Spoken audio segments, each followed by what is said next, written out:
Please take your seats. The program will begin momentarily.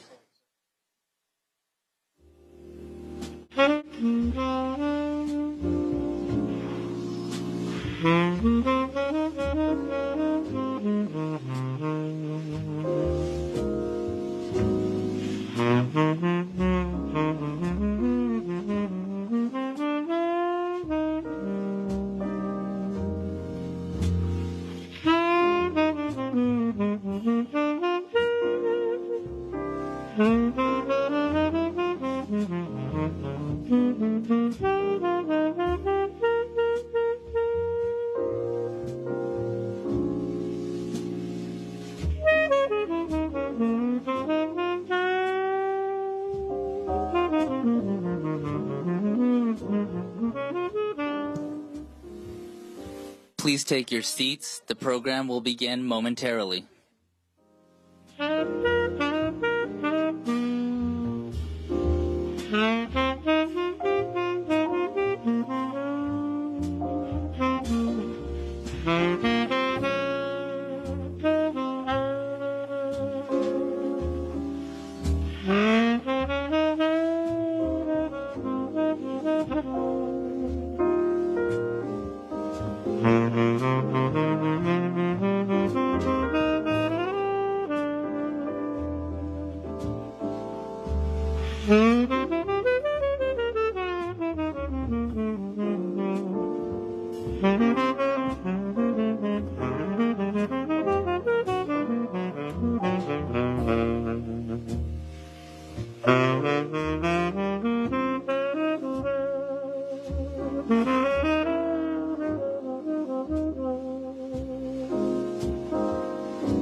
Please welcome Miss Gila River Susanna Alsif.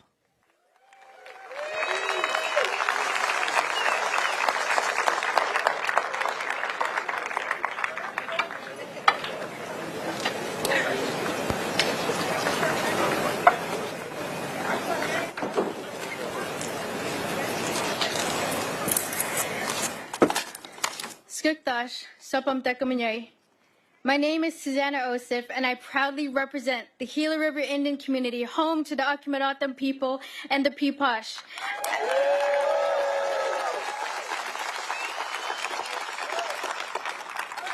I serve as Miss Gila River, and it's such an honor to be here to witness history with every single one of you. As we all know, I have learned through my ambassador roles how much representation matters. For too long, Native Americans have been underrepresented. But today, we are so pleased to have with us Peggy Flanagan, the first Native Lieutenant Governor in the United States.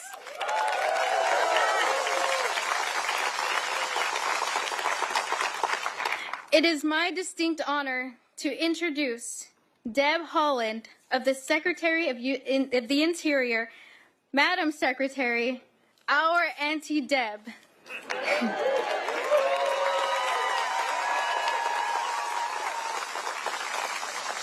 Secretary Haaland's appointment as the first Native Secretary in the history of the United States is a shining example of representation at the highest levels of our government. That brings a sense of hope, a sense of pride, and guidance. Not only is Secretary Haaland the first Native American of the Interior, but she is the first Native cabinet member. And as I've said, representation matters because we are breaking barriers. We are setting a path for future generations, for our people to succeed. And it's so much easier to be able to have that guidance to ensure that we are standing up for our people, our voices are being heard, and our communities are being represented. So it is with pride that I introduce you the Secretary of the Interior, Secretary Deb Haaland.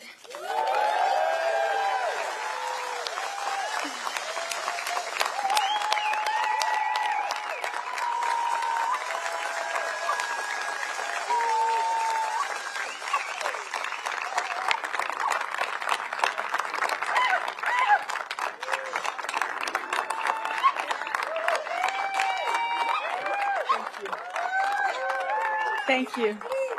I love you too. Thank you. Wow. That was awesome. Thank you, Susanna, so much. There's no question that your voice is out there and representation truly does matter. Guatsi haupa duhiname etzakiwitsa shuimi hanu, ziatimai shuimi hanu. Good morning, relatives and friends. It's such an honor to be here today to join all of you on this important day. Governor Lewis, thank you so much for your amazing and wonderful hospitality. I'm so happy to be back at the Gila River Indian Community. Today, we welcome President Joe Biden to the ancestral homelands of the Pima and Maricopa peoples.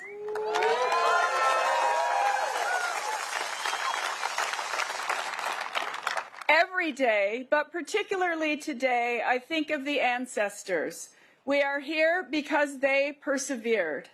Their stories, our stories, are everywhere, in the air we breathe and the land we walk on. We tell those stories because Native American history is American history.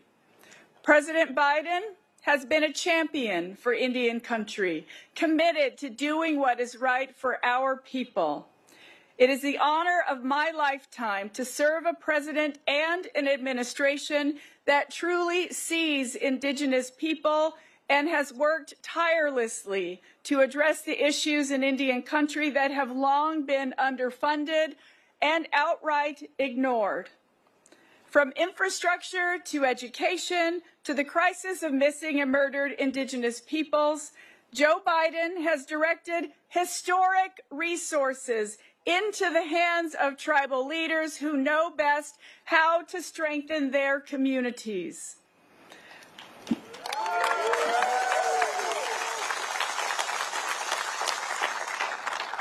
For much of this country, boarding schools are places where affluent families send their children for an exclusive education. For Indigenous peoples, they served as places of trauma and terror for more than 100 years. Tens of thousands of Indigenous children as young as 4 years old were taken from their families and communities and forced into boarding schools run by the U.S. government and religious institutions. These federal Indian boarding schools have impacted every Indigenous person I know. Some are survivors, some are descendants, but we all carry the trauma that these policies and these places inflicted. This is the first time in history that a United States Cabinet Secretary has shared the traumas of our past, and I acknowledge that this trauma was perpetrated by the agency that I now lead.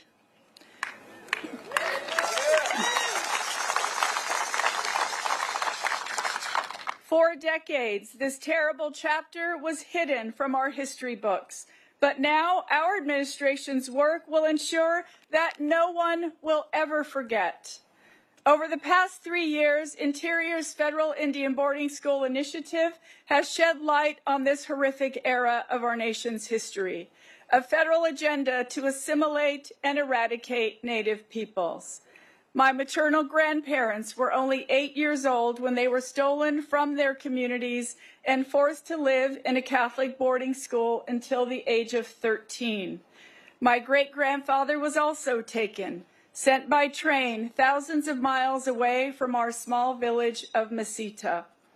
Many children like them never went back home, and I mourn their passing alongside you. Others, like my grandparents, did return home, and I stand on their shoulders today. As part of the boarding school initiative, we published an investigative report that found loud and unequivocal truth that the federal government took deliberate and strategic actions through boarding school policies to isolate children from their families and steal from them the languages, cultures, and traditions that are foundational to Native people. But as we stand here together, my friends and relatives, we know that the federal government failed.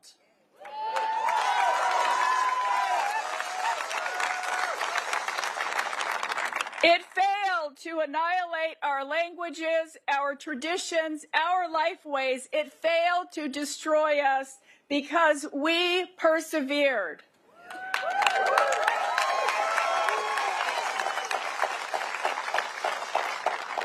The investigative report calls on the federal government and Congress to take concerted actions to continue the work of healing from our shared past.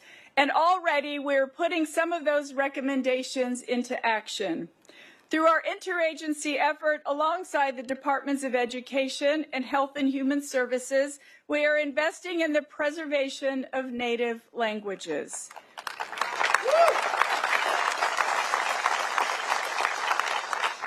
We are developing a 10-year national plan guided by tribal leaders and Native language teachers, which will be released soon.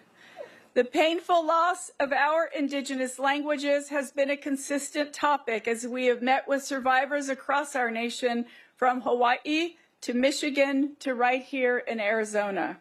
We are also continuing to ensure that our stories are told so that future generations will understand the impacts and intergenerational trauma caused by the boarding school policies. Assistant Secretary Brian Newland and I spent more than a year on what we called the Road to Healing, 12 visits to Indigenous communities, including Gila River, that allowed survivors and descendants to share their boarding school experiences and the aftermath those schools left behind. In collaboration with the National Native American Boarding School Healing Coalition and with support from the National Endowment for the Humanities and the Mellon Foundation, we are creating an oral collection of first-person narratives from boarding school survivors. We are finalizing agreements between the department, the Smithsonian's National Museum of American History, and the Library of Congress to explore how those oral histories can best become part of upcoming and far-reaching educational resources, such as online, traveling, and long-term exhibitions that will share the history and legacy of the federal Indian boarding school system with the world.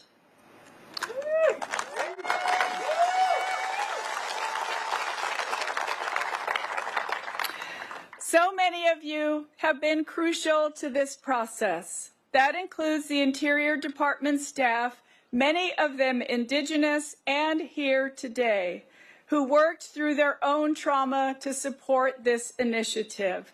And I am incredibly grateful to my staff for everything they have done from the time this administration started.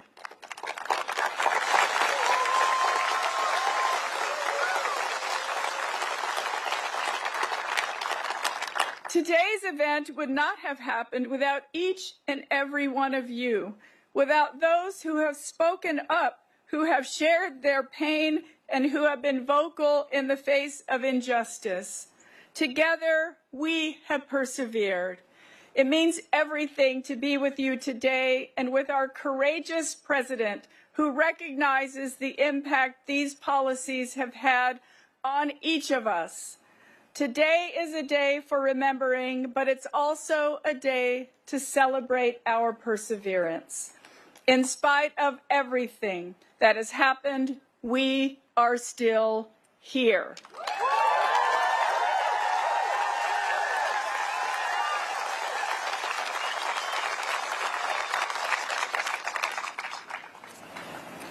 We are here healing our souls and carrying the strength of those who came before us. We are still here in prayer and ceremony, and we are still here doing our best to speak our languages, even if our parents were afraid to teach us, because that's how we honor those who sacrificed so that we could all be here today. Indigenous peoples have always been here, and today we commit to our shared future.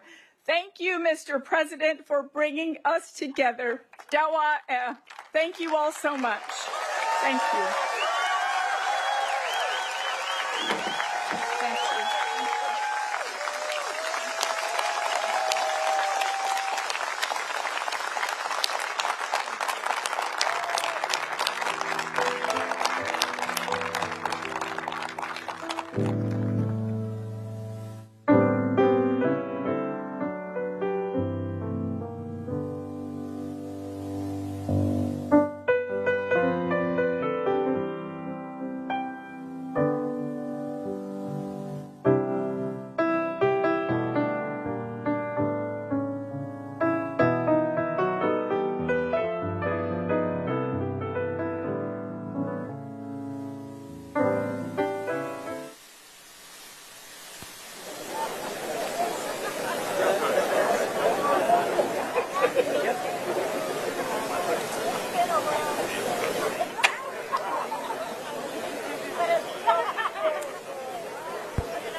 Please welcome President Joe Biden, accompanied by Governor Stephen Lewis.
Skikciatik. I am Stephen Rowe Lewis, Governor of the Gila River Indian Community.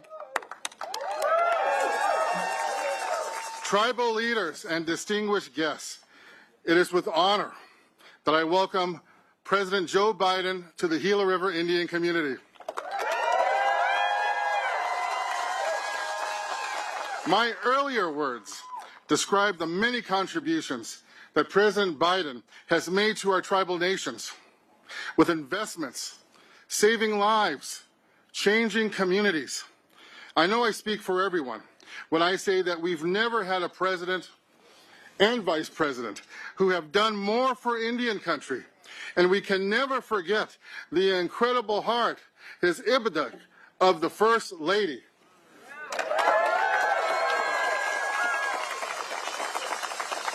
We're here today to acknowledge the past and to take the first difficult but necessary steps to begin the healing. Because today is as much about our future as it is our past. All of us present today are joined in spirit by those who did not survive the unimaginable. We offer our prayers to those who did not survive. And we offer our heart, our ibada, to those who did, as we admire their strength. It's not surprising that President Biden, a person of unparalleled compassion, impeccable character, and profound empathy, would be standing with us today on Autumn Juvat, on Indian country. Each of us understand the solemn nature of this day, of this moment, of this historical time and place that we are all a part of. Today's words will be carried forward by all of us here, Mr. President, into future generations. This is a day built on respect and honor. We all know today Indian country is much stronger because of the words and actions and the heart, the ibada, the heart of President Biden. On behalf of the Gila River Indian Community, I introduce to you President Joe Biden. Thank you, sir. We love you. We love you. Everything you've done. Thank you.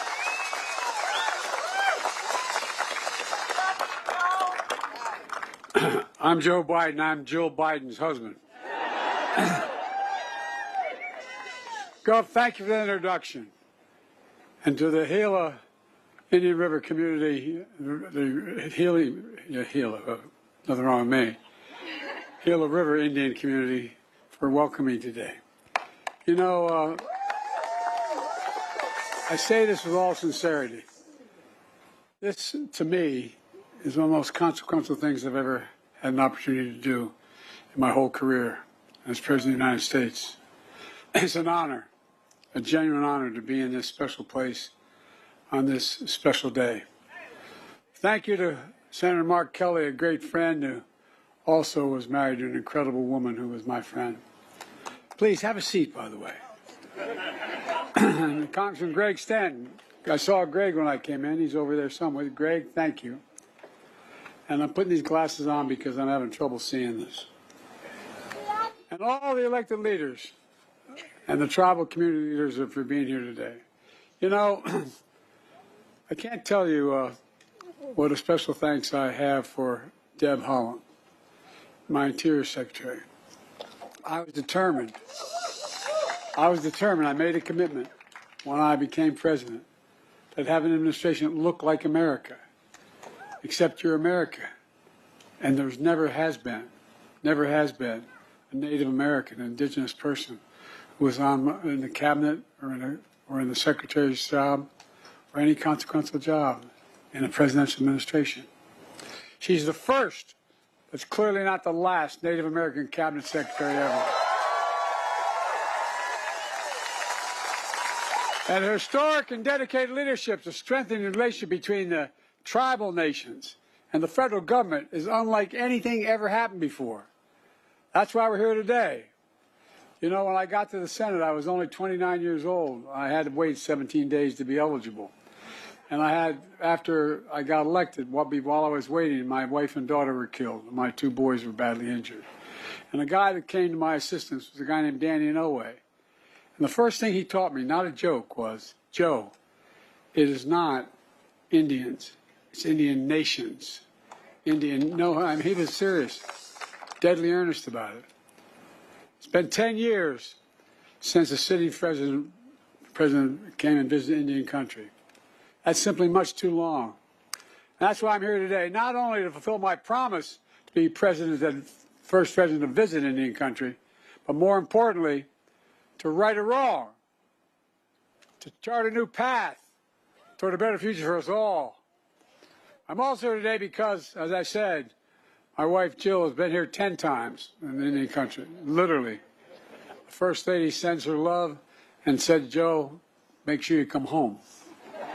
Because every time she goes, she spent a lot of time, excuse me for saying this, the Navajo Nation. I'm worried. Every time she goes, I'm worried she's not coming home. I watched that beautiful performance just now and it moved me deeply. It's a reminder of everything Native people enjoy and employ. Sacred traditions, culture, passed down over thousands of years. Long before there was a United States, Native communities flourished on these lands. They practiced democratic government before we ever heard of it. Developed advanced agriculture. Contributed science, art, and culture. But eventually, the United States was established and began expanding, entering treaties with sovereign tribal nations. But as time moved on, respect for tribal sovereignty evaporated, was shattered, pushing Native people off their homelands, denying their humanity and their rights, targeting children to cut their connection to their ancestors and their inheritance and their heritage. At first, in the 1800s, the effort was voluntary, asking tribes to sell their children, to send their children away to vocational schools. But then the federal government mandated the removal of children from their families and tribes, launching what's called the Federal Indian Boarding School era. Over a 150-year span, 150 years, from the early 1800s to 1970, one of the most horrific chapters in American history. We should be ashamed. A chapter that most Americans don't know about. The vast majority don't even know about it. I was at my hotel today. I told the people, the hotel staff, they're leaving. I said, "Where do you go?" I told them. So, "What are you doing?" I told them. They said they're natives here. They said, "I never knew that. I never knew that." Think of how many people don't know. As president, I believe it's important that we do know. You know, generations of Native children stolen, taken away to places they didn't know, with people they never met, who spoke a language they had never heard. Native communities silenced. Their children's laughter and play were gone. Children would arrive at schools, their clothes taken off, their hair that they were told was sacred was chopped off, their names literally erased, replaced by a number or an English name. One survivor later recounted her days when taken away. She said, quote, "My mother, standing on that sidewalk as we loaded into a green bus, I can see the image of my mom burned into my mind and my heart where she was crying." Another survivor described what it was like at the boarding school. I quote, "When I would talk in my tribal language, I would get hit. I lost my tongue. They beat me every day. Children abused, emotionally, physically, and sexually abused. Forced into hard labor. Some put up for adoption without the consent of their birth parents. Some left for dead in unmarked graves. And for those who did return home, they were wounded in body and in spirit, Trauma and shame passed down through generations. The policy continued even after the Civil Rights Act, which got me involved in politics as a young man, even after the Civil Rights Act was passed in 1964. It continued. All told, hundreds and hundreds of federal Indian boarding schools across the country. Tens of thousands of Native children entered the system. Nearly 1,000 documented Native child deaths, though the real number is likely to be much, much higher. Lost generations, culture and language, lost trust. It's horribly, horribly wrong. It's a sin on our soul. I'd like to ask, with your permission, for a moment of silence, as we remember those lost and the generations living with that trauma.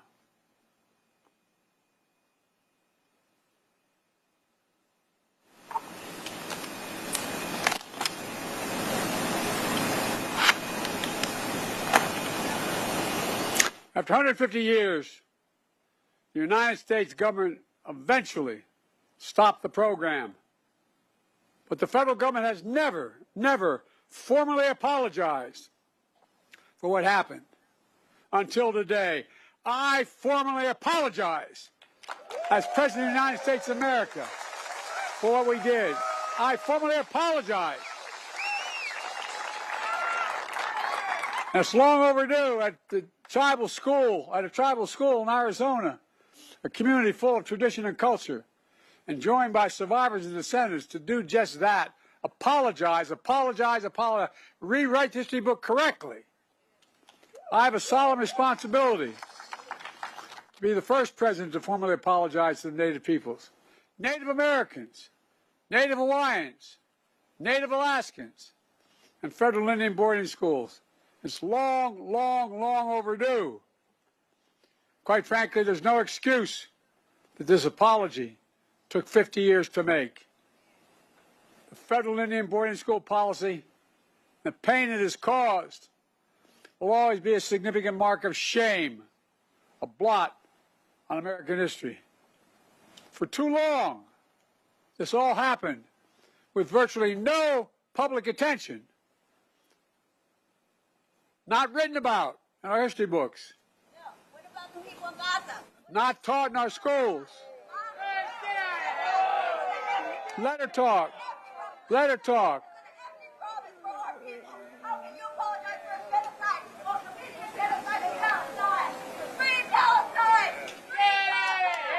Oh, no, let her go. There's a lot of innocent people being killed.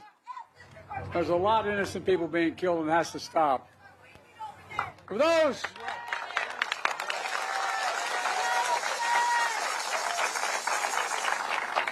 For those who went through this period, it was too painful to speak of. For our nation, it was too shameful to acknowledge. But just because history is silent doesn't mean it didn't take place. It did take place. While darkness can hide much, it erases nothing. It erases nothing. Some injustices are heinous, horrific, and grievous. They can't be buried, no matter how hard people try. As I've said throughout my presidency, we must know the good, the bad, the truth of who we are as a nation. That's what great nations do. We're a great nation. We're the greatest of nations. We do not erase history. We make history. We learn from history. And we remember so we can heal as a nation. It takes remembering. This formal apology is a culmination of decades of work by so many courageous people, many of whom are here today. Survivors and descendants, allies and advocates, like the nation's Native American Boarding School Healing Coalition. And all of you are part of that. Stand up. Stand up.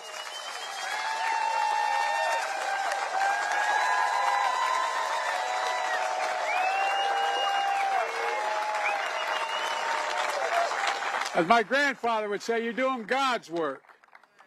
And other courageous leaders spent decades shining a light on this dark chapter. And leaders like Secretary Howland, whose grandparents were children at one of those boarding schools. U.S. Interior Department, the same department that long ago oversaw federal Indian boarding schools. Guess what?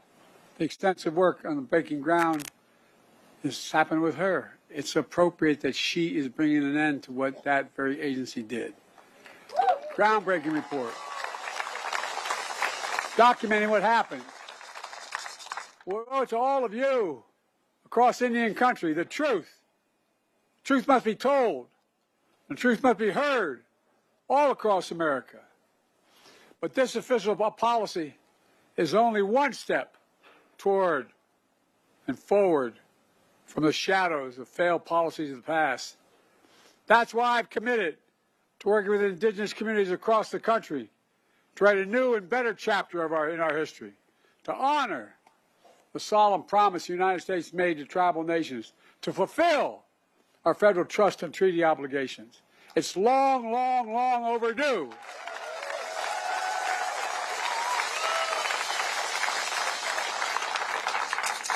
And I say this with all sincerity. From day one, my administration, Jill and I, Kamala, Secretary Howland, our entire administration have worked to include indigenous voices in all we do. Along with Secretary Howland, I've appointed Native Americans to lead across the federal government. I signed a groundbreaking executive order to give tribes more autonomy to make your own decisions, requiring federal agencies to streamline grant appropriations and applications, to co-manage federal programs, to eliminate heavy-handed reporting requirements. It's about representing your autonomy, and I might add, it's a hell of a lot more efficient when you do it too. Folks, I'm proud to have reestablished the White House Council on Native American Affairs, relaunched the White House Tribal Nation Summit, and taken historic steps to improve tribal consultation. With the historic laws I've signed, we're making some of the most significant investments in Native communities ever in American history. It's part of my Invest in America agenda, and it's helping all Americans from every state and every tribe, and that's good for all America. Helping Native communities get through the pandemic with vaccine shots in arms and checks in pockets. I'm proud this helped cut child poverty in Native communities by more than 1/3. I'm proud our economic plan has created 200,000 jobs for Native Americans. Record low employment in Native communities. With the strong support from Secretary Howland and all of you, we're finally modernizing tribal infrastructure, for God's sake. Building new roads, new bridges, delivering clean water, affordable high-speed broadband in every Native community, and so much more. Folks, we're just getting started. We're making historic climate investments in clean energy, conservation, clean water, Native communities, including co-stewardship of our land and waters. We just designated the first national marine sanctuary proposed by indigenous communities, which is off the coast of California. We just got that done. And I've restored and designated multiple national monuments to honor tribal nations, including the ancestral footprint of the Grand Canyon right here in Arizona, where I had the honor of visiting. It's breathtaking. It was breathtaking. I secured the first ever advanced funding for Indian health services, so tribal hospitals can plan ahead, order supplies, hire doctors, and know that the money will be there. We're also preserving ancestral tribal homelands, restoring salmon and other native fish, recognizing the value of indigenous knowledge and languages, especially those damaged in the boarding school era. In fact, my administration was proud to defend the Indian Child Welfare Act. An act that was passed in 1970 in no small part to remedy the harms of 150 years of taking Native children away from their families. But, as you all know, that act was challenged just a few years ago in the summer of 2023. Those who opposed us challenged challenged on the ground that Native families should not have priority over everyone else in adopting Native children. Well, I took that all the way to the Supreme Court, and we won. We won.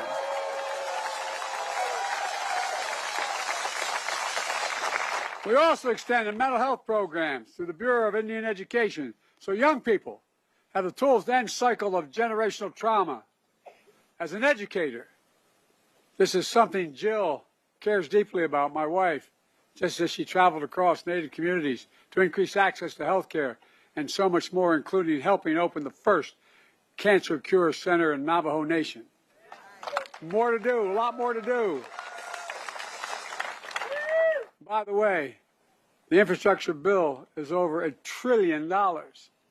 It's not a decade. I mean, it's just not a quarter. It's going to be there for a decade. Much, much more to come, and you've got to get your fair share.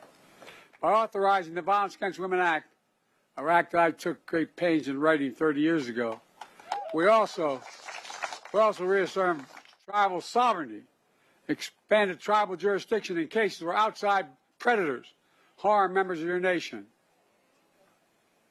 And as we mark Native American History Month in this November, we recognize the contributions of Indigenous people to American history. You are the first Americans. I might add, you're among the most patriotic Americans. Oh, that's a fact. The whole America should know, all Americans should know, Indigenous people volunteer to serve in the United States military 5 times more than any other single group. 5 times. 5. Many having paid the ultimate sacrifice in every war since our founding. To all of you, thank you. Thank you for serving in so many ways as first responders, artists, entrepreneurs, educators, doctors, scientists, and so much more. Sharing your culture and your knowledge for the good of future generations. Believing in possibilities. Possibility to usher in a new era to a nation-to-nation relationship grounded in dignity and respect. It matters. My dad used to have an expression, Joey, everyone's entitled to be treated with dignity. Everyone's entitled. He meant it. Well, let me close with this about restoring your dignity. I know no apology can or will make up for what was lost during the darkness of the federal boarding school policy. But today, we're finally moving forward into the light. As President of the United States, I've had the honor to bestow our nation's most prestigious medals to distinguished people and organizations all across America. That includes Native Americans who survived the boarding school era. Early in my term, I bestowed the Medal of Freedom, our highest civilian honor, on a man, my grandfather, who was an Irish immigrant and was not treated very well because he was an Irish Catholic in the coal mine era in Scranton. But he went on to be an All-American football player at Santa Clara. And every time they talked about All-Americans, he'd say, Joey, the greatest athlete in American history is Jim Thorpe. Oh, I'm serious. I knew a lot about Jim Thorpe before some of you probably even knew. As a child, Jim was taken from his home, but went on to become one of the greatest athletes ever in all American history. And earlier this week, I bestowed 2 other revered medals, the National Medal of Arts, the National Medal of Humanities, to 39 extraordinary Americans and organizations, including Rosetta Roll, an Alaskan native. More than 80 years ago, she was a 6-year-old when she was taken to a federal boarding school. She spent 3 years without her family not known if she'd ever come home. 9 years old, she was one of those who did come home. Over the next 7 decades, she became a leading anthropologist and advocate, building a new era of understanding. Her story, from being taken from her home as a child to standing in the Oval Office, receiving one of the nation's most consequential medals, is a story of the truth, the power of healing.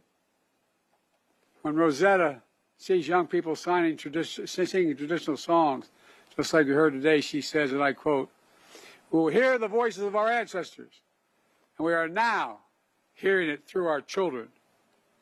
For too long, this nation sought to silence the voices of generations of Native children. But now, your voices are being heard. That's the America that we should be. That's the America we can all be proud of. That's who we are. For God's sake, let's make sure we reach out and embrace. Because you make us stronger, you are America. God bless you all, and may God protect our troops. Thank you.